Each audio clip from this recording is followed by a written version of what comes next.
Well, hello everybody. Welcome to Sunday afternoon about 1:17. Watching the Salem 6 hours of the Glen. We're about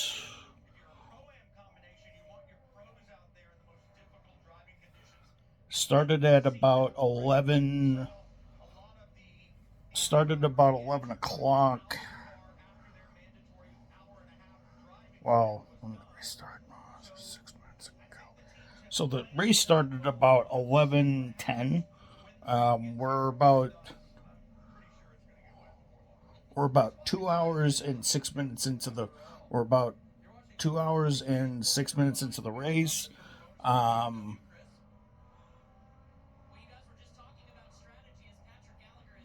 and it's been a wild one. It's about to rain. Now, I was going to go to this race this year, but I decided to go to Virginia instead. We're going to go next year. And it was good because it's going to rain soon. And I just can tell you from experience, rain at Watkins Glen is very dreary. And it was kind of cool to watch. It was kind of cool to go to. Um,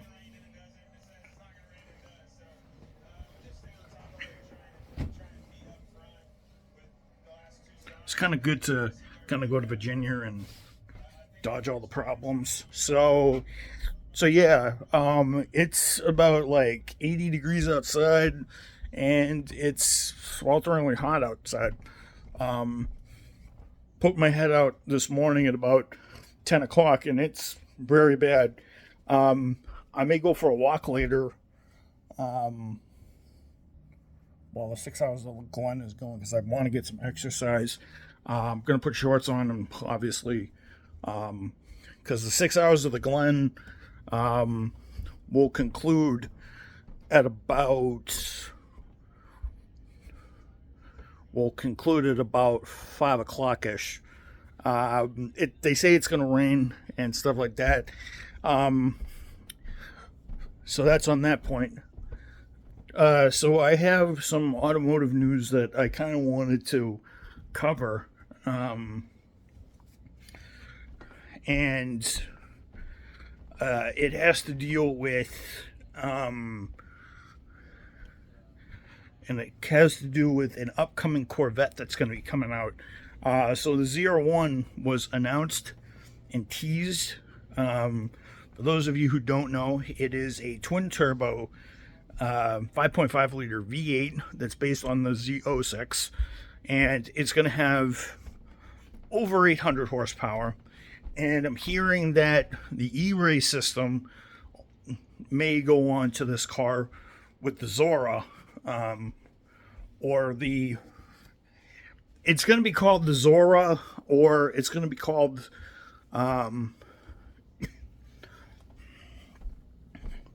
It's either going to be called the ZR1 E-Ray, ZR1 E-Ray, or it's going to be called, and it's going to be interesting because it kind of coincides with what Cadillac's doing in the World Endurance Championship in IMSA with engines, except they don't have a twin turbo V8 because twin turbo V8s are not allowed. Although Cadillac could do it if they wanted to up it with BOP and balance of performance. The biggest engine with turbos in the because the engine size is different. The engine size, I believe, is free as long as it conforms to energy regulations. The biggest turbo engine in IMSA competition is the 4.6 liter V8 that's used by the Porsches, and a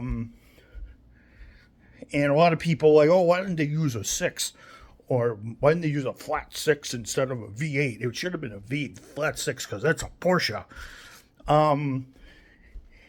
It's kind of cool, but back to the ZR1. So the ZR1 is, those of you who don't know, the last ZR1 to be used had over 754 horsepower.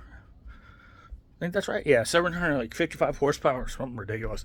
So this one's gonna have about 40. So this new one is gonna have like 800 horsepower. So it's gonna have like 45 more or something like that. 45 more horsepower, and it's gonna have wild aerodynamics, and it sounds, and I've heard it. It sounds really, really interesting. And it's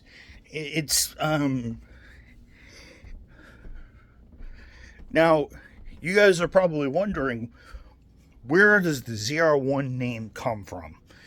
It's not a new topic. Now, a lot of my fellow 90s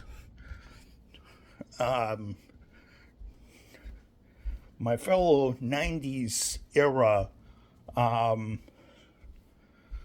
90s era kids, or 90s era 90s era folk will remember, well, anybody who was born in the late to early 90s will remember the ZR1 from the 90s. A lot of you guys will remember the Lotus Marine, the Lotus Motorsport engineered 5.7 LT5 V8, which made 400, which at the launch made about 375 horsepower, and then at launch made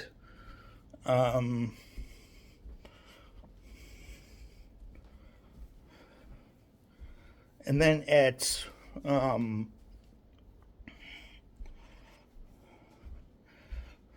at launch made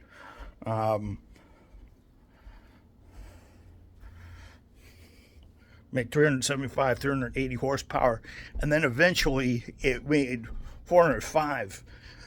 Unfortunately, as a trend with most ZR1s, it had a price tag that was higher than the regular Corvette. Regular Corvette back in 1995 stickered for around between $25,000 and like $35,000. The ZR1 back in between the years 1990 and 95 stickered between 56,000, like 63 grand. It was almost double the price of the base Corvette, and that's how much this new one's going to cost, because it's going to cost a new Corvette costs around 58 to 63,000, costs about $61,000. This one's going to cost about $140,000 to $150,000 and such and so forth. But the ZR1 motor and the ZR1 legacy goes a lot further than that. Enter the late 60s, early 70s. The gas crisis is hitting. The gas crisis has not hit yet. This is the early 70s. This is before inflation. This is before the gas crisis hit. Gas crisis wasn't gonna rear its ugly head, and unleaded gas wasn't gonna rear its head for another year or so, for another 2 years, because this was 68, 69 when this came about.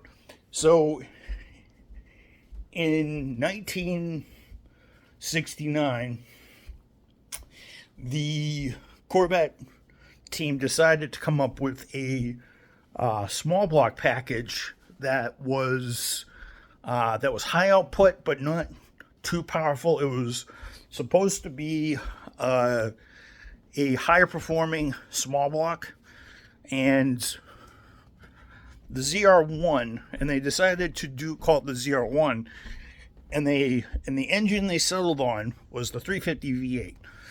The 350 V8 and ZR1 and the ZR2. There's a ZR2 model that went until like 1972, 73, and then eventually it was killed off when it went exclusively to the 350 in 73, when it went exclusively to the 350 in 74 and 75, 76, when the car had, get this, 165 horsepower and one tailpipe. But so the ZR1 had a small block V8, 350 cubic inches. They decided to settle on a number, and They wanted the car to make between 350 and 400 horsepower. They landed on 370 for some odd reason with the horsepower, and they called the motor, get this, the LT1. A lot of you are gonna sit there and go, "What are you talking about, Mike? The LT1 came about in the mid 90s." Nope. 350 LT1 started back in 1969, 1970. And it was put in, I believe, the SSZ28 Camaro, the 70 and a half and 71 editions. And it was also put in the ZR1 Corvette. And again, the price was a lot higher than, again, the engine package and all the goodies made the car more expensive. A Corvette back in 1970 was between depending on all your options, was between $4,000 and like $6,000 or something like that. And I believe the ZR1 package made the car more expensive. So you're seeing why it was so much more expensive. Now, the 4.4 liter, now the 454 cubic inch LS5 and LS6 engines, which made 360 and 365 and 425 horsepower. It didn't make 450. It didn't make 450 like the Chevelle did, because they couldn't have it outgun the Chevelle, even though the Corvette handled better. So it could use that power more appropriately. But the LT1 started in 1969 as a 370 horsepower, 350 cubic inch small block V8, originally called the LT1. And that's the reason why the legacy of the LT1, when it came in the Camaro 6th Gen, was Camaro 6th Gen. And the reason how I know that engine exists, and that's a great engine, the reason how I know that exists is because of that car right there. That car right there houses an LT1. So that engine is a descendant of the original LT1. So from 1969, 1970. And of course, when the ZR1 came out, it had a top of the line engine. It had a top of the line engine. So the ZR1 had the LT5, and then the ZR1, and then they deviated a little bit. And unfortunately, the ZR1 that came out in the late 2000s I remember 2008, 2009. I remember when that engine when that was a 6.2 liter supercharged LS9, and that had about 368 horsepower. And then the other ZR1 came out back in 2019, 2020. That car had around 755 horsepower in the C7 generation Corvette. So it's been featured. The Z06 they kind of skipped the C5 era with the ZR1, the King of the Hill. They used the Z06 instead because that was the car they were racing back then, was the Z06 platform car. And that sort of came into the ZR1, sure, funny enough, would actually be the basis for the 2009 to 2013 C6R Corvette. And the Z06 that we see now is the race car that we see now on the track that we saw beforehand was based on the CO6 Stingray and so on and so forth that would be upcoming. So the road car came before the race car and stuff like that. And the engine that they were going to use for the new Z06 came almost 2-3 years before that one. So that's the reason why the ZR1 is such a interesting car and such an interesting motor, and the reason why a lot of people know of the ZR1. Anybody older, anybody who grew up in the 60s, the 50s, 60s, 70s, anybody who was born in the 50s, 60s, 70s knows what the ZR1 was way back when. And I think the ZR2 came out, I think, in 71 or 72. Same thing. I think it was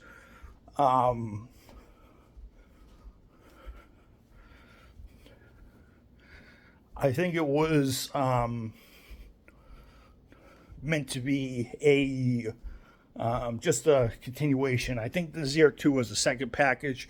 Didn't last long, but when the oil crisis hit in 74, 75, 76, when gas prices skyrocketed past $1 a gallon, that was a lot back then because gas used to be 60 cents at one point, back in the late 60s, and that was cheap compared to the nearly $2 to $3 we pay now. That was considered cheap. But $1 back in 19, but $1 for gas for 18 to fill your, if you had a Corvette back then, you had 18 gallons of gas. It cost you almost $18 to fill up your tank. In the early 60s, that didn't even cost you half as much. So you had to pay 40 cents more overnight back in the 70s, and that's the reason why high revving motors and high performance motors like the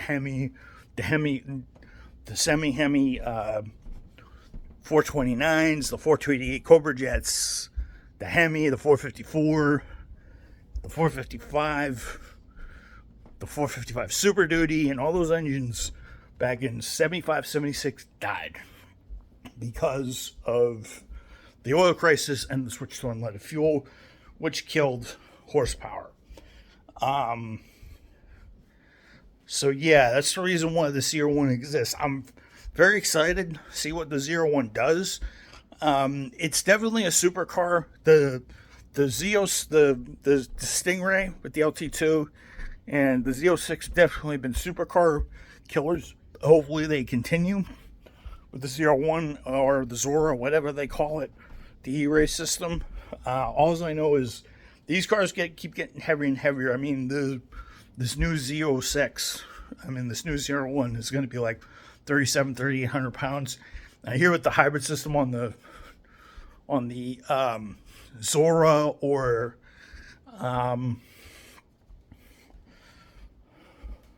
the Zora E-Ray or whatever they're going to call it is going to be like 4,000 to 4,200 pounds, which is going to be very heavy for a Corvette.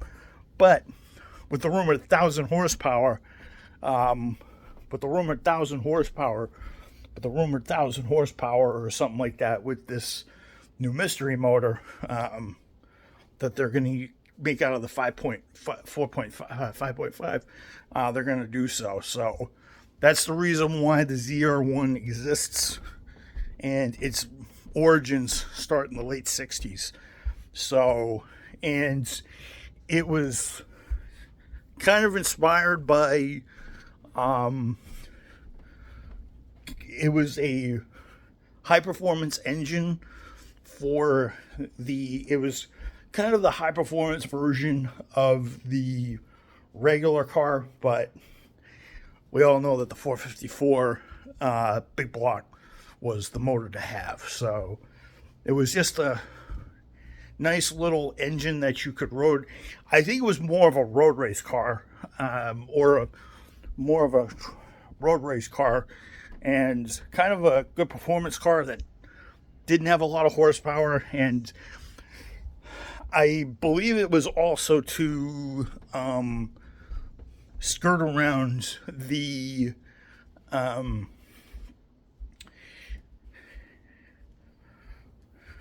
It was, I think it was underrated. I think it made like 400 horsepower, something like that.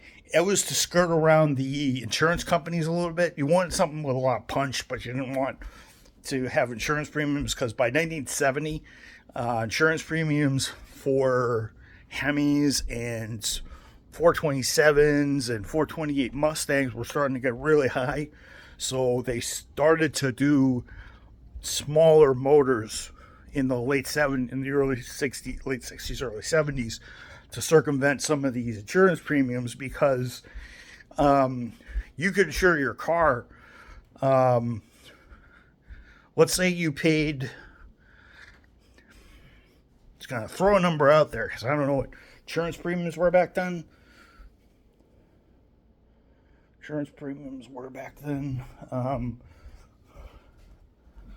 So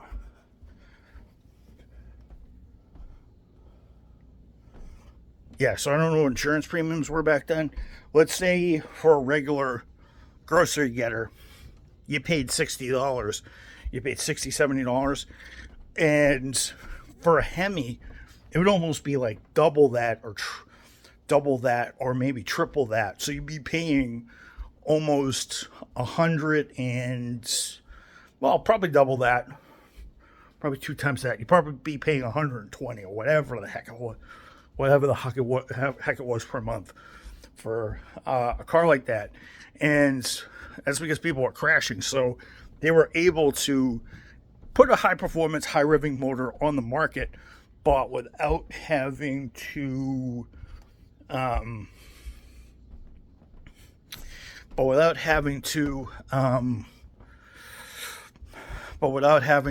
have constraints by insurance premiums. So it kind of helped out with that. It was high performing, but not very much.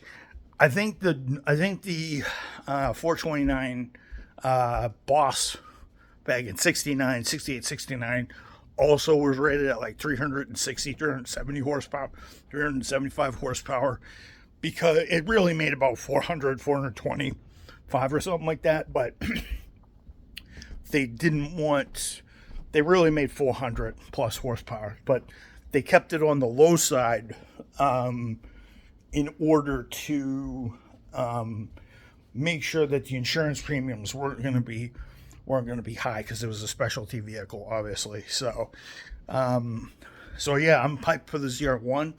I hope you guys enjoy the rest of your day. I will see you in the next one. Good day, folks.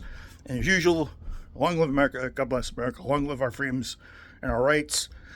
Pray for everybody whose spirits we've lost, and pray for that all my friends are successful and overcome everything and have good, successful lives. Good day, and I will see you guys tomorrow.